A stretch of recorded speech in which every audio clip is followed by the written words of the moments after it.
Hello, everybody. I know in the previous video we promised that we would be talking about Full Metal Jacket this week, and we still plan to. I think we're going to record that sometime tomorrow, but we're also going to be doing our own reviews of certain movies, and today it's going to be me, and Riley might do the next one, so it'll just be kind of a back and forth kind of deal with the movie reviews, and there might be some that we decide to do together, but today it's just me, and I'm here to talk about Superman the movie.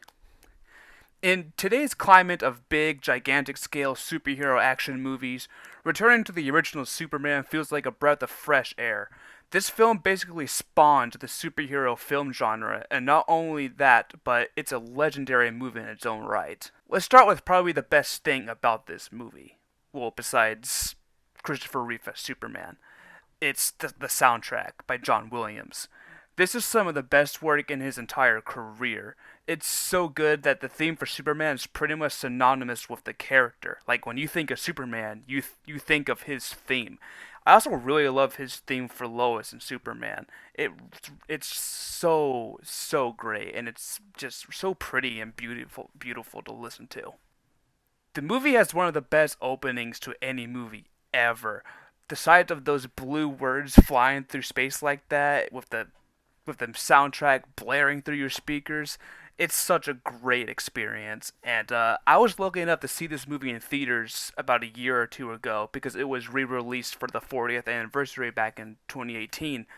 And let me tell you, it was a fantastic experience. The opening on Krypton is great. I love the look of the planet with all this icy crystals and stuff. It's pretty much the definitive look of Krypton. Like, it's how everyone imagines Krypton. And it's pretty much become the definitive look for the place.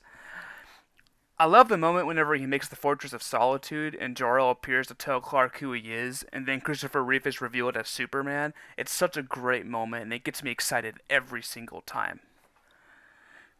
Christopher Reeve is by far the best Superman. I think what makes him stand apart is how he differentiates between Clark Kent and Superman. When he's Clark Kent, he's really awkward and clumsy and quirky, and when he's Superman, he's more confident and strong and a bit more charismatic. And I think that's where the key is when you look at Clark Kent, you would never in a million years guess that that man was Superman. A lot of people have criticized the Superman disguised as Clark Kent, saying it makes no sense. Why would Lois Lane not recognize that that's Superman? But I actually think that this movie made it more believable. Margot Kidder as Lois Lane is also really good. She brings a lot of like spunk and feistiness to the role that I really enjoy. And not only that, but she has really good chemistry with Christopher Reeve. Their scene together flying through the night is one of the most magical and romantic moments in cinema for me. I adore it. Gene Hackman as Lex Luthor is also really good. He's really funny, but also poses a great threat for Superman whenever he brings out the kryptonite. The visual effects in this movie are also really good. This was one of the first movies to ever make it believable that a man can fly. In fact, it was like the main tagline of the movie is "You will believe that a man can fly." There's also a lot of really great practical effects works in this movie. A lot of great miniatures. It's visually it still holds up decently today. Some shots may look kind of rough, but overall visually it still looks pretty great. And there's a lot of in-camera stuff of Christopher Reeve actually just flying. There's no CGI or anything like that. And I think that's why this movie still looks pretty great visually, all things considering. My only problems with the movie is Lex's sidekick, Otis. He's kind of annoying to me. I don't really find him that funny. In the ending, whenever he reverses the rotation of the Earth, it makes no sense at all, and it feels like just a cheap way to save the day at the end of the movie. And it's never made sense to me. It even confused me as a kid. Other than that, this is an utterly perfect movie all around.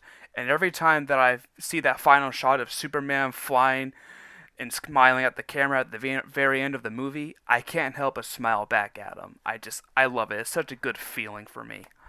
Uh, Thank you guys for listening. I hope you guys enjoyed what I had to say, and I will talk to you guys later.